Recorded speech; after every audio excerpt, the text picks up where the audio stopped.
जय शिव मार्तंडा हरिमर्दन मल्हारी तुझी प्रचंडा जय देव जय दुर्गड पर्वत शिवलिंगाकार मृत्यू लोकी दुसरे कैलास शिखर नाना परिची रचना रचली अपार त्रये स्थळी नांदे स्वामी शंकर जय देव मणिमल्ल दैत प्रबळ तो झाला देवगण गंधर्व कापती त्याला हाती तलवार खड्ग त्रिशूळ भाला आदिशक्ती म्हाळसा घेऊन संगतीला जय देव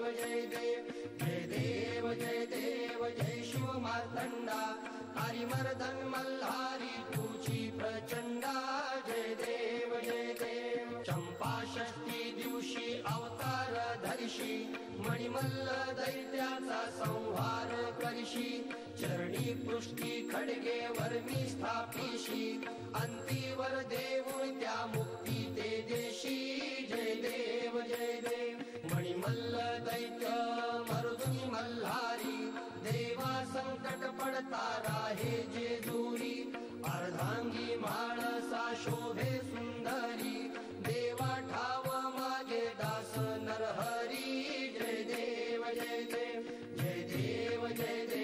जय शिव मार्तंडा हरिमर्दन मल्हारी तुझी प्रचंडा जय देव अखिल जगत स्वामी साप सदा शिव मल्हारी मणिमल्ल संहारक ऐश्वर्य प्रदाता शक्तिदाता जेजुरी गणाधीशित आदिरुद्र श्री मार्तंड भैरवा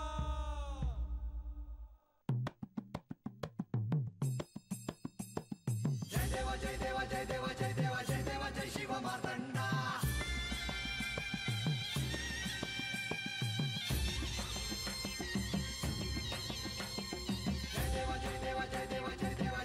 जय शिव मार्तंडा हरिमर्दन मल्हारी तुझी प्रचंडा अगडतून नगारा सोन्याची जेजुरी देव गेले जेजुरा निळा घोडा अगडतून नगारा सोन्याची जेजुरी देव गेले जेजुरा निळा घोडा पाव में तोडा कमरी कर पटा दिगिर मस्तकी तुरा खोबऱ्याचा कुटका भंडाऱ्याचा भडका बोल अहंकारा सदानंदाचा येळको सदानंदाचा येळको जय देव जय शिव मार्तंडा जय देव जय शिव मार्तंडा हरिमर्दन मल्हारी तुझी प्रचंडा जय देव जय शिव मार्तंडा हरिमर्दन मल्हारी तुझी प्रचंडा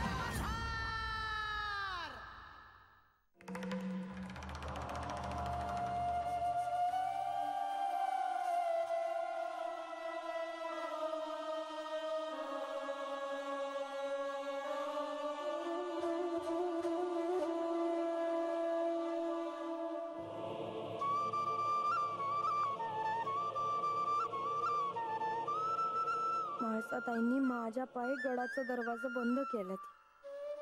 मला ठाव हाय हे संध माझ्या पायी होत आहे आणि माझ्या पायी माझ्या देवासनी त्रास झालेला मला नाही बघवणार. मला म्हाळसाताईसनी भेटावं लागलच.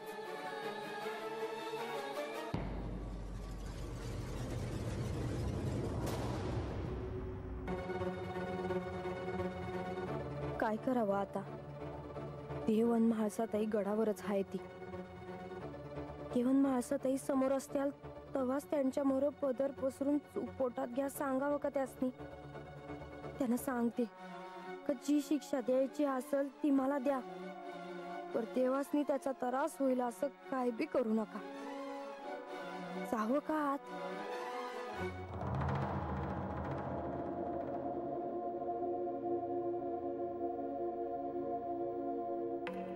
हातनं जावं का दुसरीकडनं जावं. काय बी कळना झालं आहे.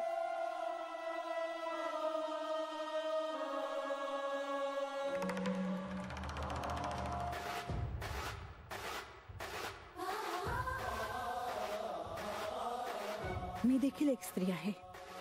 मला देखील एक मन आहे. माझ्या मनात अजूनही भावना आहेत. ते इतकंही कठोर पाषाण झालं नाही की कोणत्याही स्त्रीची व्यथा ते समजून घेणार नाही. बानू देखील एक स्त्री आहे. विवाहानंतर ती सारं काही सोडून या जेजुरीत आली आहे. तिला हा प्रांत नवीन आहे, लोक नवीन आहेत. मी यांना जर नाही म्हटलं असतं तर हे गेले नसते. पण मलाच बानूची कीव आली आणि म्हणून मी यांना होकार दिला. पण याचा अर्थ माझा यांच्यावरचा राग कमी झाला असं नाही. याचा अर्थ मी सारं काही विसरून तिला क्षमा केली असं नाही.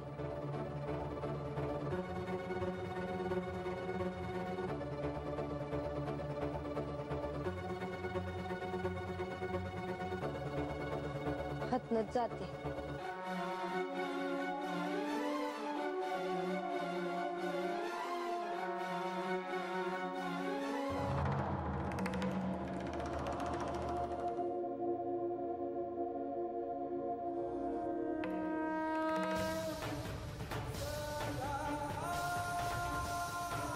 बानू आणि म्हाळसा दोघी समोरासमोर आल्या तर अनर्थ होईल.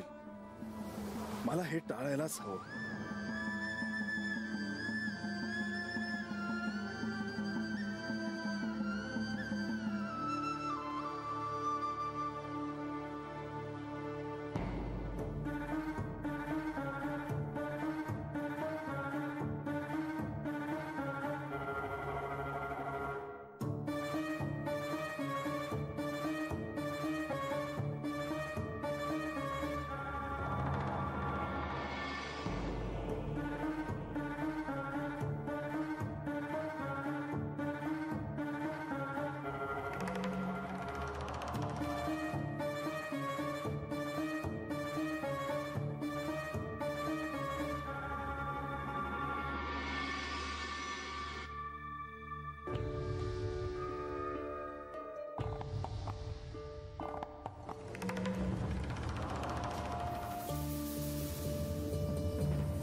आता तिथे बाहेरून कोणी आलं असावं का? बानू? का मलाच तसा भास झाला?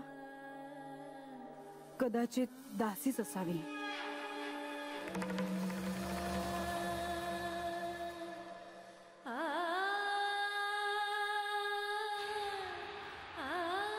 एवढा भोला मोठा गड आहे. हा तर कुठं शोधू देवासनी? काय करू?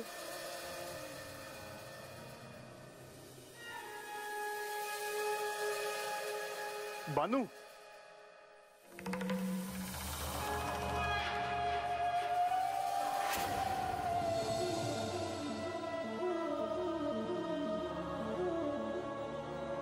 बानू, देवा तुम्ही आवत तुम्हासनीच हुडकत होते म्या. मला वय देवा, मला तुमची लय काळजी वाटत होती. माझं मनच थाऱ्यावर नव्हतं. मी तुला कधीही अंतर देणार नाही यावर विश्वास नाही का बानू? तसं नाही देवा. आवत तुम्हीच मला म्हणला होता का मी येतो म्हणून. तुम्ही असं बी म्हणला होता का गडावर येण्यासाठी मेना पाठवतो. पर तो मेना भी आला नाही आणि तुम्ही बी नाही आलासा. मला काळजी वाटली आणि म्हणून मी तुम्हासनी हुडकत गडावर आली. पण बानू, तुझं इथे येणं उचित नाही. जर म्हाळसेने तुला इथे बघितलं तर तिचा राग अनावर होईल. खरं सांगू का देवा, मला म्हाळसाताईसनी भेटायचं आहे. बानू, तुला म्हाळसेला भेटायचं आहे? होय देवा, मला त्यासनी भेटायचं आहे. मला त्यांच्या संग बोलायचं आहे. माझी काही चूक झाली असेल तर ती पदरात घ्या हे सांगायचं आहे. माझ्या चुकीपायी तुम्हासनी त्रास नग असं वाटतं मला. बानू, तुझा सामंजस्यपणा मला कळत आहे, पण म्हाळसेला भेटायची ही योग्य वेळ नाही. आणि आता म्हाळसा तुला भेटायला सिद्ध होणार नाही. तू जर म्हाळसे समोर गेलीस तर त्याचा तिला राग येईल. हे रागाच्या भरात ती काय करेल हे सांगता येत नाही. पर देवा, बानू, योग्य वेळ येईल तेव्हा तुझी आणि म्हाळसेची मी स्वतः भेट घालून देईन. बानू, त्याचा विचार आत्ता नको. आत्ता आपल्याला तुझ्या निवासस्थानी निघायला हवं.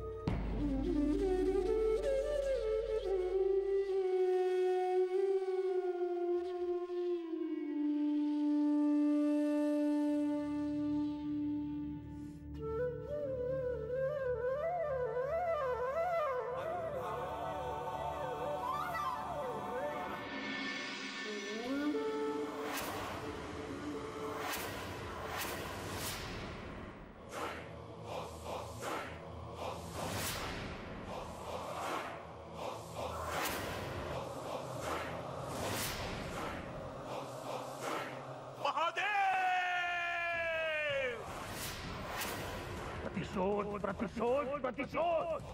हा कुंभक त्याचा प्रतिशोध घ्यायला विसरला की काय असं त्या खंडोबाला वाटत असत. पण नाही, मी काहीही विसरलेलो नाही. माझा सारा अपमान मी साठवून ठेवला आहे आणि योग्य वेळ आली की मी माझा प्रतिशोध घेणारच.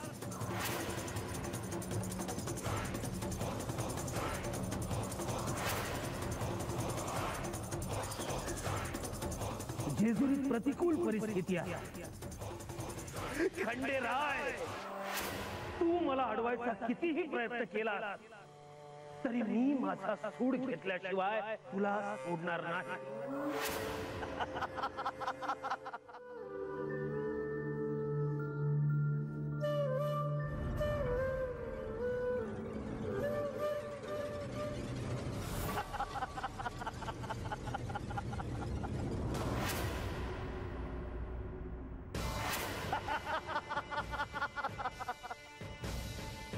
कुंभक, तू काही सुधारणार नाहीस. मी आतापर्यंत तुला कोणतेही कडक शासन केले नाही याचा तू चुकीचा अर्थ घेऊ नकोस. तुझ्या कर्माची फळं तुला एक ना एक दिवस मिळणार आहेत हे ध्यानात ठेव. जर वेळीच तू तुझी ही दुष्कृत्य थांबवली नाहीस तर तुला शासन करण्याचा दिवस लवकरच येईल.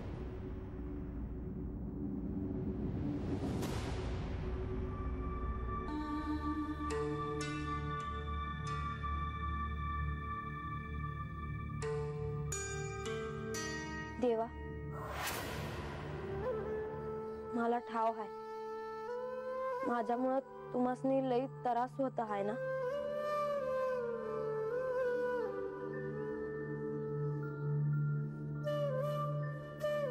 बानू, मला केवळ माझं कर्तव्य पार पाडायचे आहे. वहेजी, तर त्यापायी तुम्ही कसला तरी विचार करत असतायसा. बघा बघा, आता बी तुमचं माझ्या बोलण्याकडं माझ्याकडं ध्यान नाही जी. तुला वाटते आहे तसे काही नाही. मी दुसऱ्याच विचारात होतो. आणि तो कसला हे विचारलं तर चालेल का देवा? योग्य वेळी मी तुला ते सांगेन. आता तू निश्चिंत राहा. बानू, तुम्ही या या आत या.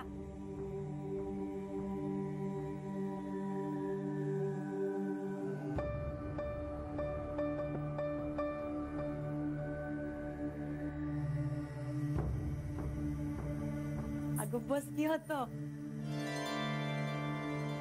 बसा.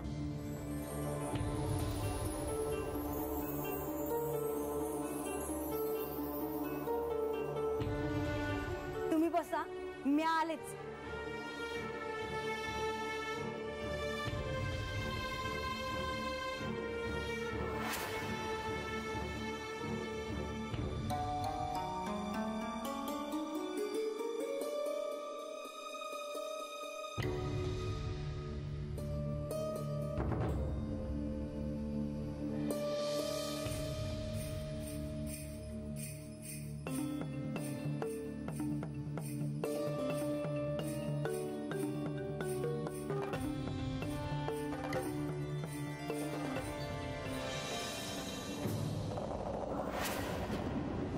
म्हणजे हे काय नवीनच म्हणायचं तुझं?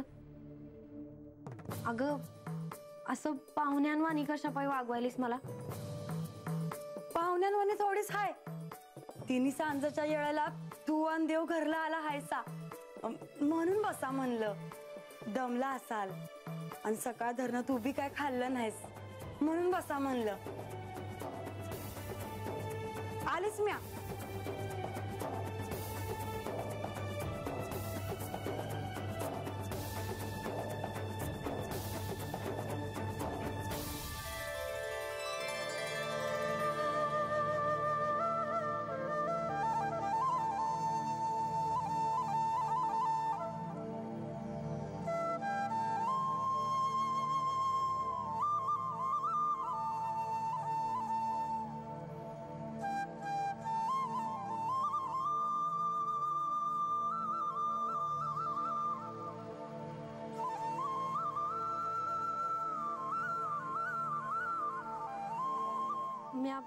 मैं अभी आली.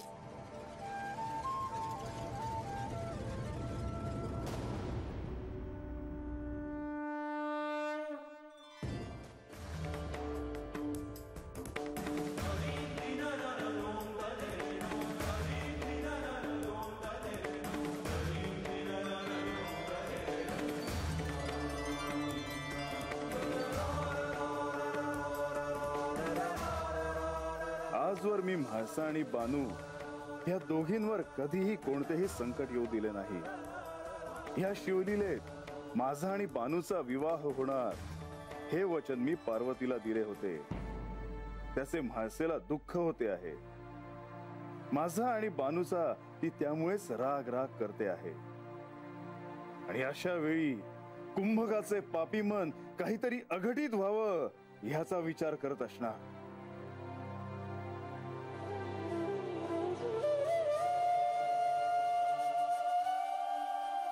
म्हाळसाला हानी पोहोचवण्याचा विचार जर कुंभकने केला तरी म्हाळसाच्या क्रोधासमोर त्याला त्याचा जीव गमवावा लागेल. कारण ती आदिशक्ती रूप आहे. पण बानू काय करणार? जर कुंभकने बानूवर कोणतेही संकट येईल अशी परिस्थिती आणली तर त्यातून मला पहिलं बानूला वाचवणं आवश्यक आहे.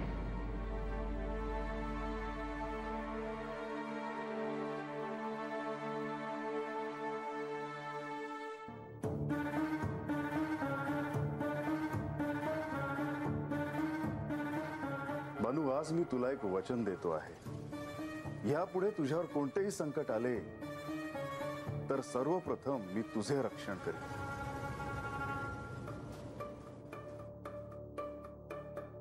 देवा, तुमचं माझ्याकडे ध्यान हाय हे ठाव हाय मला. तुमचा आशीर्वाद हाय माझ्यावर. अजून काय हवं आम्हाला? मग असे असताना तू नेहमी कोणत्या चिंतेत असतेस? बानू, तुला एक विचारू? इच्छाराजी. तू इथे खरोखर आनंदात आहेस ना? वय देवा, अव माझं तुमच्या संग लगीन झालं आहे. अजून काय हवं आहे मला? मग ही चिंता कशाची? देवा, तुम्ही जेव्हा आता नव्हतात तेव्हा मला काय बी सूचना झालं होतं बघा. माझ्या पायी माळसाताई तुमचा राग राग करते, ते मला चांगलं नाही वाटत आणि त्याचीच काळजी असते आम्हाला. बानू, म्हाळसेचा राग अयोग्य आहे असं मी नाही म्हणणार, पण भविष्यात एक दिवस असा येईल की त्या दिवशी म्हाळसा स्वतःहून तुझा स्वीकार करेल. पण आज मला तुला अजून एक महत्वाची गोष्ट सांगायची आहे. काळजी? बानू, मी म्हाळसेला एक वचन दिले आहे. यापुढे पंधरवड्यातून केवळ 2च दिवस मी तुला भेटायला येईन.